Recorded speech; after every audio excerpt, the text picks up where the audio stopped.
most people know by now, Gina was fired from The Mandalorian for tweeting something out. I don't even remember exactly like what her tweet was about, but did it? I think maybe it involved the Holocaust, and she was immediately fired Yeah. because it's Disney. She was immediately fired from the show.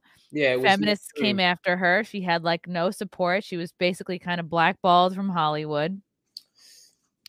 Yeah.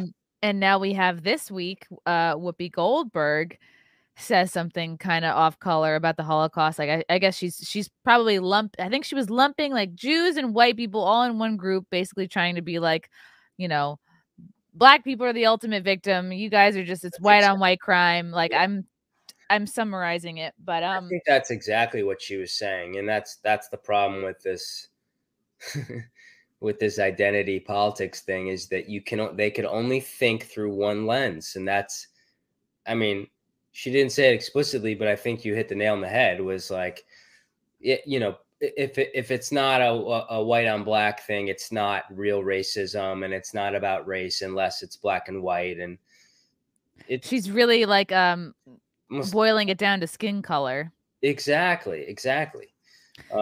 And then Gina tweets this out, 2 weeks to slow the double standards. Everyone's like, oh shit. Because The View is owned by ABC, which is owned by Disney. And Gina just yeah.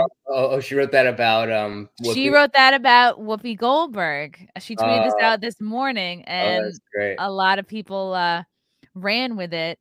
And right, Disney owns ABC, ABC owns The View, and just basically pointing out, like, she said something kind of about the Holocaust that, like, I don't remember exactly what it was. Whoopi, I think Whoopi's was actually worse. I mean, that's my opinion, but yeah, I think Gina just all along has been kind of not bending to woke culture. I know she got into hot water when she had her pronouns listed as like beep, boop, blop. I don't know if they like made her list her pronouns, and that was her way of kind of dealing with it. They did, yeah. So Whoopi gets a slap on the wrist. Basically, she's getting a 2-week suspension from The View. She's not getting fired like Gina Carano was.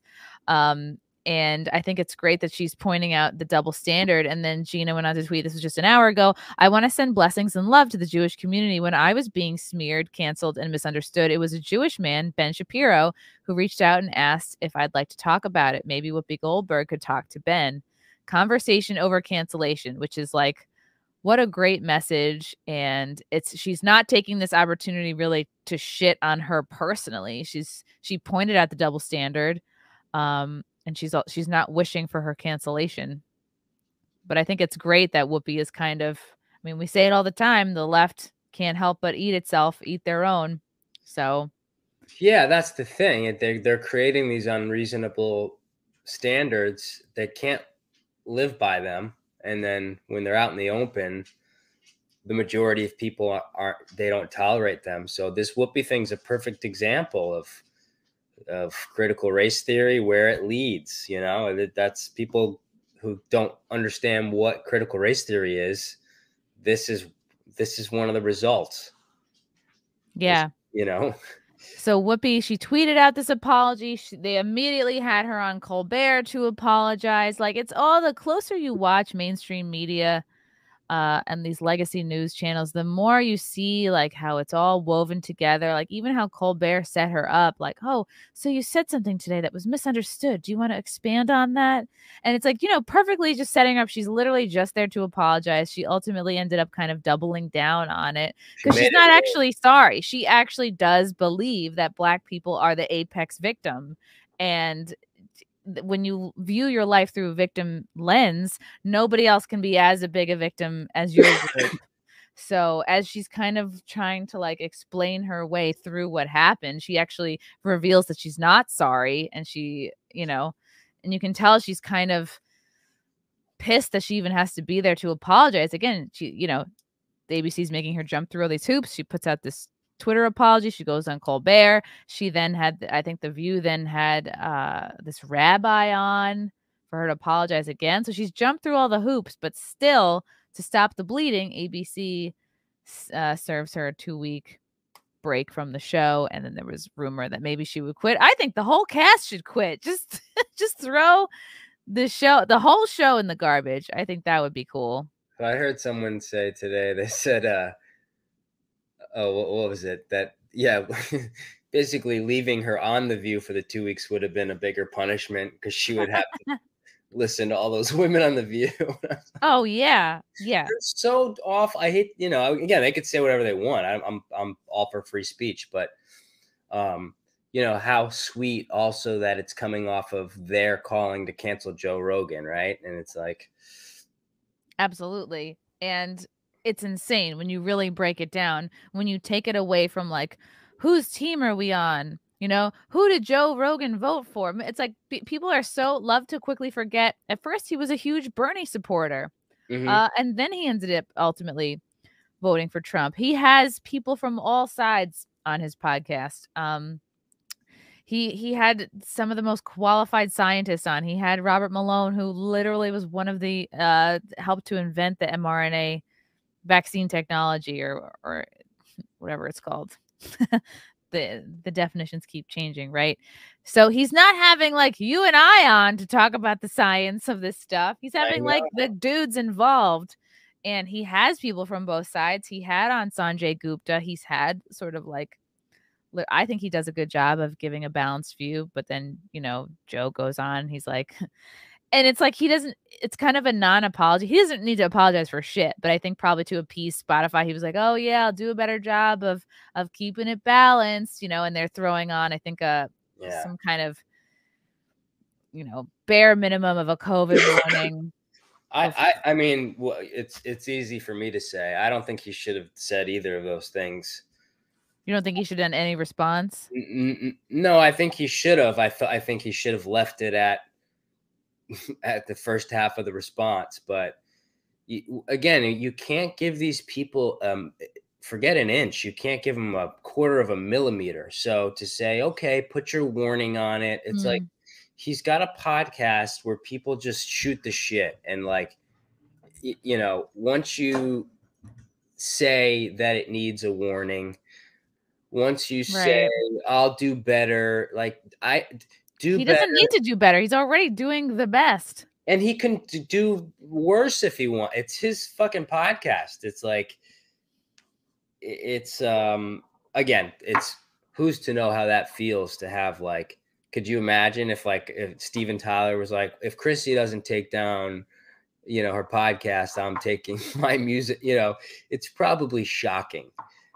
So I guess with that said, he handled it all right. But you just, as you know, you can't give him anything. Was that what it was? Steven Tyler threatened to? No, Neil Young took his music. Oh, Neil Young. Well, yeah, he was a dusty boomer. I don't know. I was never a Neil Young fan, but I think he assumed many people were going to have his back. A couple people. It's been like Joni Mitchell and Elvira, and I think one of Trump's exes, right? What's her last? Somebody Trump. What a group. Like, I'm gonna take my podcast off.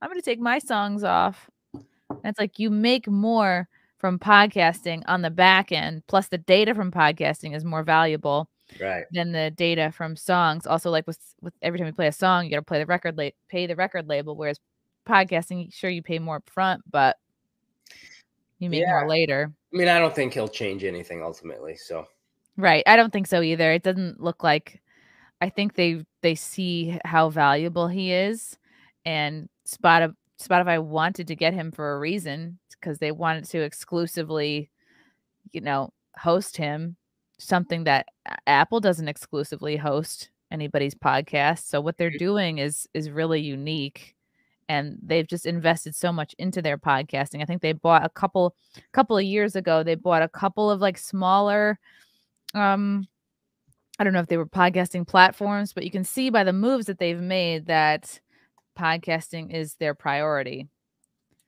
So they're not going to get rid of Rogan. No, he'll be fine. But yeah, I think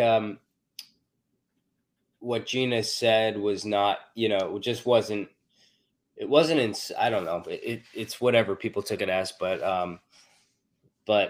Whoopi, she. I mean, she's a supremacist. It's like that's what she's saying is, in whatever way you want to take it, her suffering is supreme to others. Oh yeah. There's like clear supremacy there. Which is like, it's hard to see her as any kind of suffering when she's got to be a millionaire, Whoopi Goldberg. Like, she's got to be doing pretty good. She's an elitist now. It's like, I think when it gets to a certain point, it doesn't matter your race. It's ultimately comes down to class. It's like, are you part of the elite? Are you part of the Hollywood elite or not? And ultimately, nobody at the top cares about anybody's race. And a lot of actors come from nothing too, so it's not even, you know, evident that it's that hard to fight through and get, you know, look at comedians. We're a bunch of fucking nobodies. It's like, look how many of us. Oh yeah, I just did a Trudeau. Okay, I gotta play this because Trudeau has been hiding away, does not want to acknowledge the Canadian trucker convoy. He's calling it racist. He's calling it everyone involved a horrible person, which is insane because truck drivers come in all races last time I checked. From the truckers. So let's see what he says. Ooh, 200 degrees Celsius. So I'm obviously very sick here in my hideout.